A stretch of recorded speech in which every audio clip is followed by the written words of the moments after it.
अस्सलामुअलैकुम नाज़रीन, welcome back. तो ब्रेक पे जाने से पहले मैं मौसम गर्मा के बारे में डिस्कशन कर रही थी।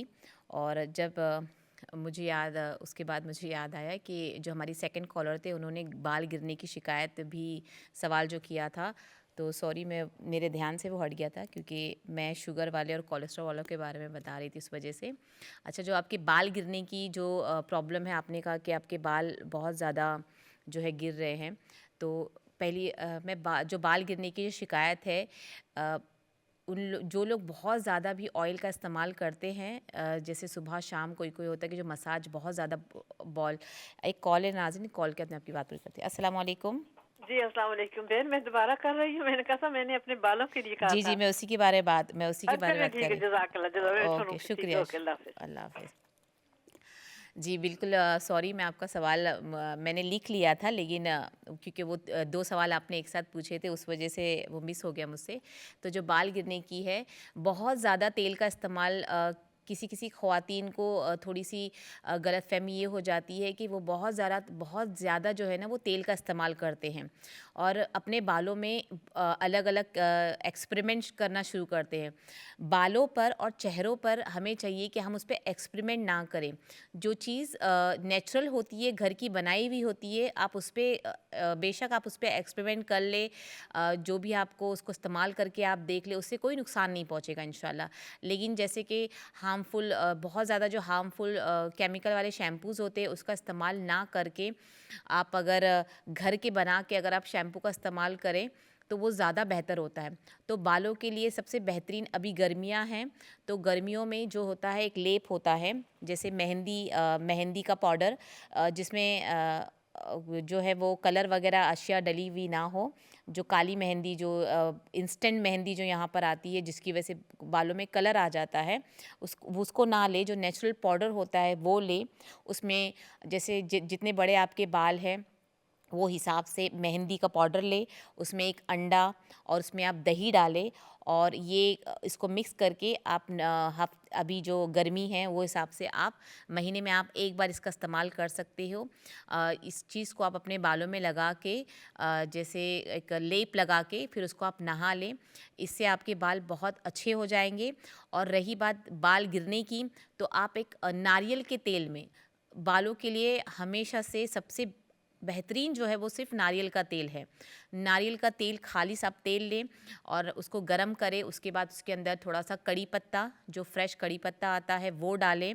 और जैसे आपने 1 कप नारियल का पानी लिया है, तो उसमें आप 10-15 कड़ी पत्ते के पत्ते डालें तेल के अंदर। और उसमें 1 टेबलस्पून मेथी का डालें और हाफ़ टी स्पून कलौंजी का डालें। और उसको अच्छा गरम करें, तेल को जो आपको गरम करना है, जब तक मेथी का कलर चेंज ना हो जाए। तो उसको तेल बनाएं और उसको उठा के 2-3 दिन तक रखें, जब तक वो पूरे तेल के अंदर शामिल ना हो जाए। और उस तेल को रोज़ाना इस्तेमाल करें अपने जड़ों पर। और नहाने से पहले अगर आप इसका इस्तेमाल करें तो अच्छा है। जैसे हफ्ते में 2 बार आप इस्तेमाल कर लें, या जब भी आपको सर्द होना है तो आप उसमें आधे 1 घंटे पहले उसको तेल को लगा के हल्का सा मालिश करें। और मालिश करने का तरीका ये है कि जब आप हाथों से, जब जड़ों से लगाएं, तो थोड़ा कंघी भी उस पर फेर दें अपने बालों पर। इससे बहुत फ़र्क होता है, आप इसका इस्तेमाल करें। अच्छा, जो तरबूज है उसका इस्तेमाल करें। जिनके बाल बहुत ज़्यादा जाते हैं उनको चाहिए कि वो तरबूज का इस्तेमाल करें। तरबूज़ के इस्तेमाल से बाल गिरने में बहुत फ़ायदा पहुंचता है। तो तरबूज़ जितना आप खा सकते हो, क्योंकि तरबूज़ में अल्लाह ने इतनी कैल्शियम्स, अच्छे अच्छे कैल्शियम दिए जो हमारे बालों के लिए बहुत फ़ायदे होते हैं। तो आप तरबूज़ का इस्तेमाल करते हैं। बालों में बहुत ज़्यादा पसीना आने की वजह से हमारे बाल झड़ते हैं। और बहुत से लोग जो दुपट्टा पहनते हैं, हम लोग, उस वजह से पसीना ऊपर ही रह जाता है, तो उस वजह से भी बाल गिरने का जो है वो होता है। तो आप इस तेल का इस्तेमाल करें, इंशाल्लाह इससे बहुत आपको फ़र्क पड़ेगा। आप आंवला भी खाने, अगर आप हफ्ते में 1 बार आंवला खाएं, जैसे फल होता है, अगर आप उसका इस्तेमाल करें, वो भी आपके बालों के लिए बहुत मुफीद होता है। और ये सब, जिन किसी को बालों की तकलीफ़ और परेशानियां हैं, उनके लिए ये बहुत मुफीद है। तो अपने बालों में बार बार तेल ना बदलें, कि कभी अभी आप आज कोकोनट ऑयल लगा रहे हो, फिर आप कुछ और ऑयल लगा रहे हो। आप इसका इस्तेमाल जो है, एक ही ऑयल रखें आप हमेशा। जैसे आपको सिर्फ एक ही ऑयल का इस्तेमाल करना है। अपने बालों पे आप और जो शैम्पू है उस बेटर है कि अगर आप शैम्पू का इस्तेमाल नहीं करके आप एकदम केमिकल शैम्पू, हर किसी में बहुत ज़्यादा केमिकल है, उसको नहीं करके अगर आप शिकाकाई भिगा के, रीठा और शिकाकाई अगर आप उसको भिगा दे रात भर, जिस दिन आपको बाल धोना है आप उसको भिगा के, जब आप रीठा को भिगाते हो पूरा रात गर्म पानी में, तो जब उसका इस्तेमाल करते हो शैम्पू की बदले आप रीठा का इस्तेमाल करते हो, दोनों को मिक्स करके, तो उसमें से जो है वो फेस आने शुरू होते हैं, जैसे बबल्स आते हैं शैम्पू वगैरह में सेम बबल्स आते हैं। तो आप इसका इस्तेमाल करें हफ्ते में 2 बार। गर्मी बहुत है इसलिए हफ्ते में 2 बार, क्योंकि शिकाकाई और रीठा वो गर्म होता है बहुत ज़्यादा इस्तेमाल से भी थोड़े हल्की सी कभी कभी किसी को फोड़ियाँ हो जाती है, लेकिन ये बहुत सेफ़ होता है। तो गर्मी की वजह से वैसे भी बाल हफ्ते में 1 बार हम धोते हैं। एक कॉल आ गया है। अस्सलाम वालेकुम। अस्सलाम वालेकुम। मैं ये पूछना चाह रही हूँ कि मेरी बेटी है जिसकी उम्र 52 है सॉरी और उसकी किडनी खराब है, तो उसके लिए क्या उसको खाना चाहिए और क्या नहीं खाना चाहिए? क्या एज है कहा आपने? 52। 52 है और किडनी ख़राब है आपने कहा, ठीक है? किडनी की प्रॉब्लम है उसको, आप यही बोल रहे हो? जी जी। जी जी, इंशाल्लाह चले मैं बताए, अल्लाह उसकी हिफाजत करे। ओके चले।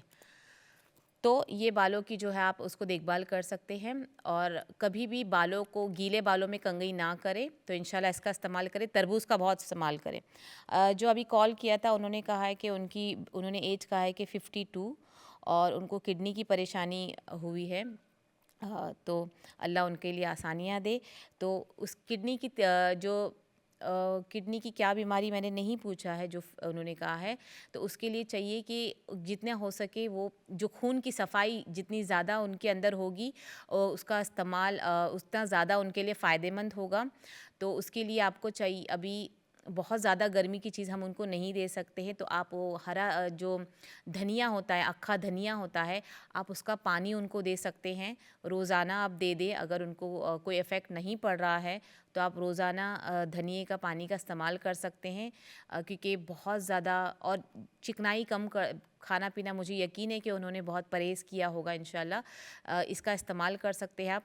रोज़ाना सुबह को अगर वो 2 हरा जो ग्रीन ऑलिव्स होता है अपने नाश्ते में अगर उसका इस्तेमाल करें, इंशाल्लाह इससे भी आपकी जो परेशानी है इंशाल्लाह वो दूर होगी। रोज़ाना 2 नाश्ते में आप हरी जो ऑलिव्स होता है, ज़ैतून होता है, कोई फ्लेवर वाला नहीं, खालिस जो ज़ैतून होता है, वो आजकल बहुत किस्म के आ रहे हैं, तो सिर्फ जो ज़ैतून होता है जो पानी में सोक किया हुआ रहता है उसका आप इस्तेमाल कर सकते हैं। इंशाल्लाह उससे बहुत मुफीद होएगा।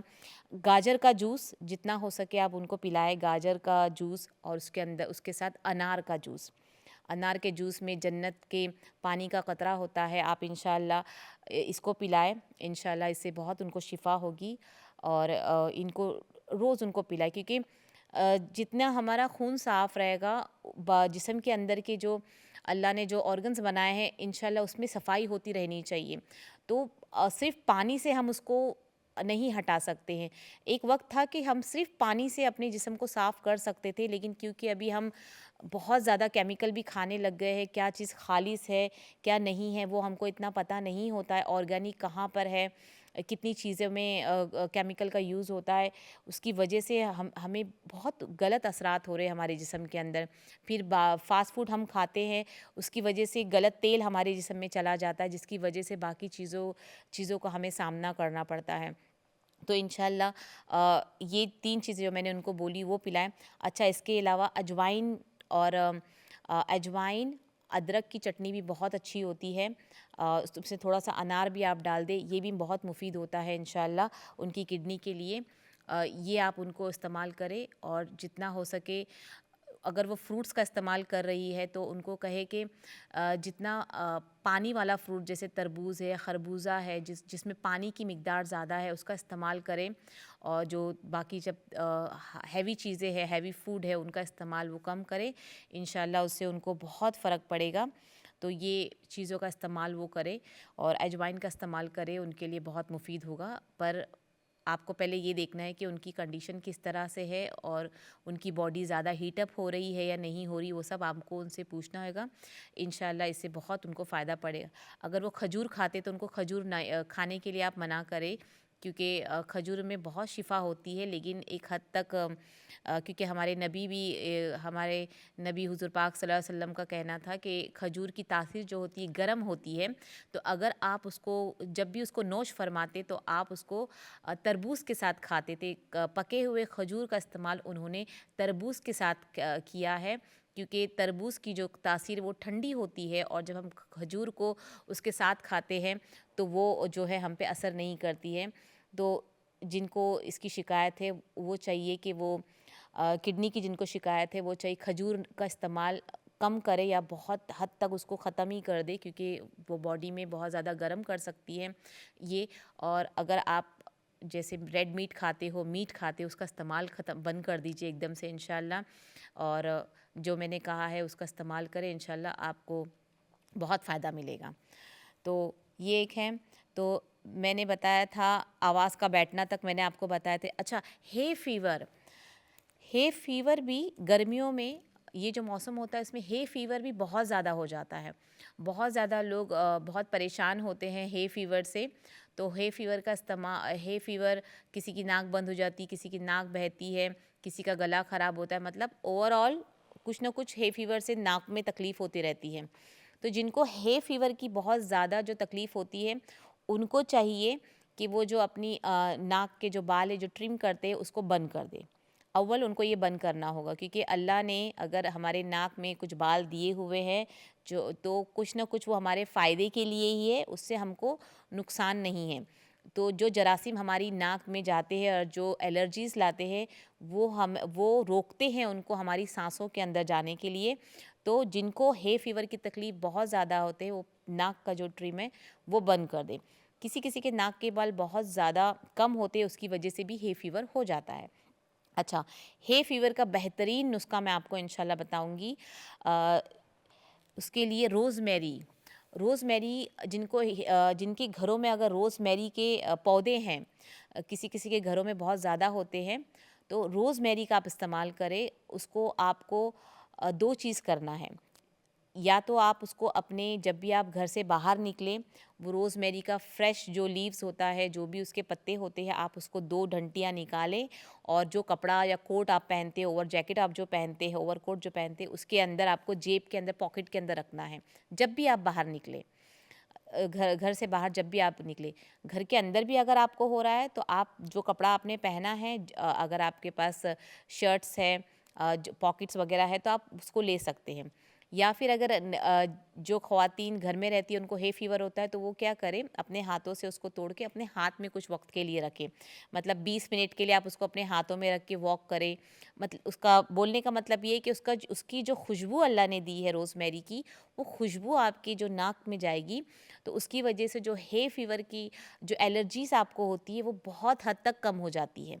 और 1 से 2 इस्तेमाल में ही आपको ज़रूरत में वो हो जाएगा कि इंशाल्लाह इससे बहुत फ़र्क पड़ रहा है। ये एक चीज़ हो सकती है। अच्छा, दूसरा नुस्ख़ा क्या है कि रोज़मेरी को गर्म पानी में डालकर उसका स्टीम लें। उसकी भाप लें आप, तो इंशाल्लाह उससे आपकी नाक भी खुलेगी और जो एलर्जीज़ के जरासीम आप में अंदर जो जा चुके हैं इंशाल्लाह उससे आपको बहुत फ़ायदा मिलेगा। तो ये 2 चीज़ है। उसके अलावा अगर हे फीवर से किसी का गला वगैरह बैठ गया है तो उसके लिए दालचीनी और लौंग का जो कहवा होता है, जिसमें थोड़ा सा गुड़ डाल के आप उसका इस्तेमाल कर सकते हैं। लेकिन ये सबसे बेहतरीन नुस्खा है, रोज़मेरी को सिर्फ आपके पास रखना है उसको। वो आप एक कर सकते हो, क्योंकि हम ऑफ़िस जाते हैं, हम बाहर काम करते हैं, मर्द हज़रात हो, ख़वातीन हो, जवान बच्चे हो, सब बाहर जाते हैं, तो वो वहाँ पे तो कहवा बना के नहीं पिएँगे। तो उसको सिर्फ रखना ही इंशाल्लाह आपके जो है फीवर में आपको बहुत फ़ायदा पहुँचेगा।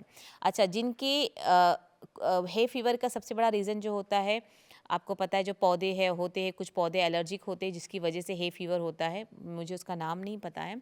अच्छा, एक पत्ता होता है जंगली जैसा होता है, जिनके घरों में वो पत्तों के ऊपर ना धारी जैसी होती है, अगर आप उसको टच करोगे तो आपको कैक्टस जैसी फीलिंग आती है। अगर आपके घर में वो पौधा है तो उसको आप हटा दें, क्योंकि ज़्यादातर जो एलर्जीज़ होती है उन पत्तों की वजह से जो है हे फीवर बहुत ज़्यादा अफेक्ट करता है आपकी बॉडी में। तो अगर आपके घरों में ये प्लांट जो हम रखते हैं, ऑक्सीजन वगैरह के लिए, ताज़ी सांसों के लिए, तो कुछ चीज़ें जो है वो अंदर जाके हमारे को हमको जो है एलर्जी बढ़ाती है। तो जो अगर आपके घर में ऐसे कोई प्लांट्स है जिसके पत्ते धारीदार हो, कांटे जैसे हो, तो उसको आप हटा दें। मैं कैक्टस की बात नहीं कर रही हूँ, मैं सिर्फ एक एग्जांपल दी हूँ कि पत्तों के ऊपर एक धारीदार जैसे कांटे कांटे जैसे होते हैं, उसको अगर वो आपके घर के आसपास है तो आप उसको अपने घर से निकालें। इंशाल्लाह इससे आपको बहुत फ़ायदा होगा। तो ये हे फीवर का सबसे बेहतरीन इलाज है इसका। रोज़मेरी को अपने साथ रखना ही बहुत इसमें माशाल्लाह बहुत फ़र्क पड़ता है इससे। अच्छा, ये एक चीज़ है, नाक की नक्सीर हो जाती है बहुत से लोगों को। ये तो अभी आम बात हो गई है कि नाक से खून आना शुरू हो जाता है बहुत ज़्यादा हीट होने की वजह से, बहुत गर्म होने की वजह से। बच्चों को, बड़ों को, हर की कोई भी एज में ये नाक की नक्सीर शुरू हो जाती है, नाक से खून आना शुरू हो जाता है। तो उसके लिए आपको चाहिए कि जब भी आप बाहर निकलें अपना सर ढाँक के निकलें, और घर से निकलते वक्त पानी पी के निकलें। ये जो हम गर्मियों में थोड़ा थोड़ा करके जो पानी पीते हैं घूंट, वो भी हमारे लिए बिल्कुल भी अच्छी बात नहीं होती है। ये हमारे जिस्म को सिर्फ तकलीफ़ दे सकती है, क्योंकि जब बहुत ज़्यादा गर्मी होती है और अचानक में हम कुछ ठंडा पी लेते हैं, चाहे वो बर्फ़ का पानी हो, कोल्ड ड्रिंक हो, तो वो हमारे दिमाग में जो है गलत असरात लाता है। तो उससे बचने के लिए आपको चाहिए कि आप ककड़ी का इस्तेमाल बहुत ज़्यादा करें। जिनको नक्सीर की शिकायत होती है, अपने आप को वो ठंडा रख सकते हैं उससे। तो ककड़ी का खाना या ककड़ी का जूस बना के पीना, ये दोनों बहुत मुफीद है उसके लिए। अच्छा, सबसे बड़ी गलती हम ये करते हैं, जिनको खून आता है नाक से, हम उनका सर जो है वो ऊपर कर देते हैं। तकिए के ऊपर कर दो, अपना सर ऊपर करो, मुंह ऊपर करो, ऐसे करते, ऐसे मत करें। अगर आपकी नाक से खून आ रहा है किसी भी वजह से, तो आपको चाहिए कि आप अपना सर जो है वो नीचे की तरफ करें। आपकी जो नाक है वो नीचे की तरफ आनी चाहिए। फिर आपको ऐसे नाक को छींक के या साफ़ करके ब्लड नहीं निकालना है, खून नहीं निकालना है। उससे आपको चाहिए कि हल्का सा आप प्रेस करें, जितना ज़ाया हो रहा है उसको ज़ाया हो जाने दें, उसको रोक के मत रखें। रोकने से ये होता है कि जो खून नाक से निकलना चाहता है वो या तो आपके गले में जाके, पेट में जाके आपको वॉमिट देता है, या तो वो जो खून हम जो रोकने की कोशिश करते हैं वो सर की तरफ चला जाता है, जो हमारे लिए अच्छा नहीं होता है। तो जो नाक से खून बह रहा है उसको बहने दें, आप उसको साफ़ करें। और जो ये हड्डी होती है नाक की, ये हड्डी को आप हल्के से ऐसे रोक सकते हैं कि अब खून जितना आ रहा है वो जितना निकल गया हो। फिर आपने यहाँ पे हल्का सा खाली रखना है अपनी उंगलियों को, बस कुछ नहीं करना है आपको, उंगलियों को रखना है। इंशाल्लाह कुछ ही वक्त के बाद जो है वो जितना भी खून ज़ाय होना निकल रहा है वो ज़ाय हो जाता है। अच्छा, अगर उस वक्त आपके पास एलोवेरा का जेल हो, फ्रेश एलोवेरा आपके पास रखा हुआ है, पौधा रखा हुआ है, आप उसको थोड़ा सा कट के अपने जो है तालू पे लगा लें, जेल को जो रख ले, तो उससे आप बहुत जल्दी जो आपका जो खून जो गिर रहा है वो कम हो जाएगा। लेकिन सेफ्टी के लिए ये है कि आपको अगर 30 मिनट्स या 20 मिनट से ज़्यादा ब्लीडिंग हो रही है नाक में, तो आप डॉक्टर को बता सकते हैं। लेकिन ठंडा, जितना हो सके ठंडा, ककड़ी का जूस सबसे बेहतरीन है नाक की नक्सीर के लिए, आप उसका इस्तेमाल करें। और जितनी गर्म चीज़ आप अवॉइड कर सकते हो आप उसको अवॉइड करें। इसलिए मैं कोशिश करूँगी जो नुस्खे मैं आपको बताऊँ आज अभी, और जो तिब्बे नबवी के जो सुन्नत नबवी है, मैं इंशाल्लाह वो आपके सामने रखूँ। तो मौसम के हिसाब से मैं आपके सामने रखूँगी, क्योंकि अभी गर्म मौसम है, इसलिए मैं आपको वही ठंडी चीज़ों का इस्तेमाल बताऊंगी जो आपकी बीमारी में आपको जो है आराम दे सके। ना कि मैं इस ठंडी में अगर मैं आपको गर्म मौसम की चीज़ें या गर्म नुस्खे बताऊंगी तो वो इतने इफ़ेक्ट नहीं करेंगे, क्योंकि हमारी अभी जैसे अभी मैं आपको अगर ये बताऊं कि हमें मेथी का इस्तेमाल बहुत ज़्यादा करना है, शुगर वालों के लिए बहुत अच्छा है मेथी का इस्तेमाल, और इवन कोलेस्ट्रॉल वालों के लिए अच्छा है। लेकिन मेथी का इस्तेमाल बहुत ज़्यादा गरम ममालिक में बहुत ज़्यादा इसका इस्तेमाल करने से, गर्मी होने से वो आपके लिए मुँह में छाले लेकर आ जाता है। फिर आपको जो है सर में थोड़ी सी हल्की हल्की सी फुंसियाँ हो जाती है। तो मेरी कोशिश यही होगी इंशाअल्लाह कि अगर मैं गर्म मौसम में है हम, तो हम वही हिसाब से आपको आपके घर की चीज़ों का इस्तेमाल बताएं कि आपके घरों में जो चीज़ें रखी है उसका इस्तेमाल आप किस तरह करें और अपनी सेहत को आप आराम करें। सबसे पहली बात, अल्लाह की ज़ात से उम्मीद रखें इंशाअल्लाह जो भी बीमारी हमें आई है वो कहीं एक वक्त के बाद वो हमसे चली जानी है इंशाअल्लाह। परहेज़ करना है, परहेज़ के साथ आपको नुस्ख़ों का इस्तेमाल करना है, तिब निबवी का इस्तेमाल करना है, इस यकीन के साथ कि जो चीज़ हमारे नबी हुज़ूर पाक सल्लल्लाहु अलैहि वसल्लम ने बताई है उसमें सिर्फ़ और सिर्फ शिफ़ा होगा, उसमें इंशाअल्लाह कोई नुकसान नहीं होगा। तो इस बात का यकीन हमें रखना है और जो बीमारी हमें आई है इंशाअल्लाह वो जाने के लिए ही आती है। तो कोशिश करें, परेशान मत हो, कि बहुत ज़्यादा हम परेशान हो जाते हैं अपने ब्लड रिपोर्ट को देखकर। हमारी जब रिपोर्ट्स आती है और उसमें कुछ भी थोड़ी सी चीज़ आ जाती है, मैं खाली अपनी एक छोटी सी बात शेयर करूँगी। हाल ही में हमारे घर में किसी को कोलेस्ट्रॉल का था, बॉर्डर लाइन बताया गया, क्योंकि बच्चा बाहर जाकर आया हुआ था, बहुत ज़्यादा बाहर की चीज़ शायद उसने खा ली थी। हम बहुत सब लोग डर गए कि जवान बच्चा है, सडनली इसको कोलेस्ट्रॉल इतना हो गया, हाई पे था, तो डॉक्टर्स परेशान हो गए।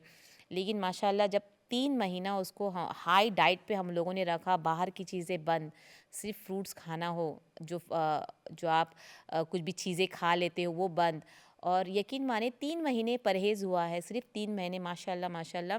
जब तीसरे महीने में उसका ब्लड वापस से उसकी जब ब्लड रिपोर्ट आई है तो अल्हम्दुलिल्लाह वो जो बॉर्डर लाइन थी वो भी निकल गई थी।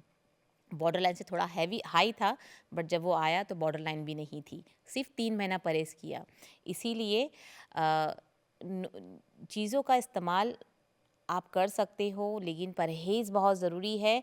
मेरी कोशिश यही रहेगी कि मैं आपको आपके नुस्ख़ों के साथ जो है उसके साथ ये भी मैं आपको बताऊं कि आप हर चीज़ के लिए घबराएं नहीं, इंशाल्लाह परहेज़ करें और अल्लाह पे भरोसा रखें। जो चीज़ तकलीफ़ आई है, जो आज़माइश आई है, वो जाने के लिए ही आई है। बस अल्लाह को देखना होता है कि हम अब उसकी उस आज़माइश में कितना सब्र करते हैं और कितना उस पे तवक्कुल करते हैं। तो इंशाअल्लाह आप कोशिश करें कि अपनी तबीयत को ठीक रखें और बिल्कुल परेशान ना हो इंशाअल्लाह। और हमारे शो का वक्त अभी ऑलमोस्ट ख़त्म हो चुका है, तो इंशाल्लाह नेक्स्ट वीक सेम टाइम पे ट्यूसडे को हमारा शो 2 बजे शुरू होगा इंशाल्लाह। तो आप अपना ख़्याल रखें। उम्मीद करती हूँ कि आपको हमारा शो पसंद आ रहा होगा इंशाल्लाह। तो हम आपसे नेक्स्ट वीक आपसे मुलाकात करेंगे। आप अपना ख़्याल रखें और अपनी दुआओं में हमें खूब याद रखें। अस्सलामु अलैकुम वरहमतुल्लाहि वबरकातुहू।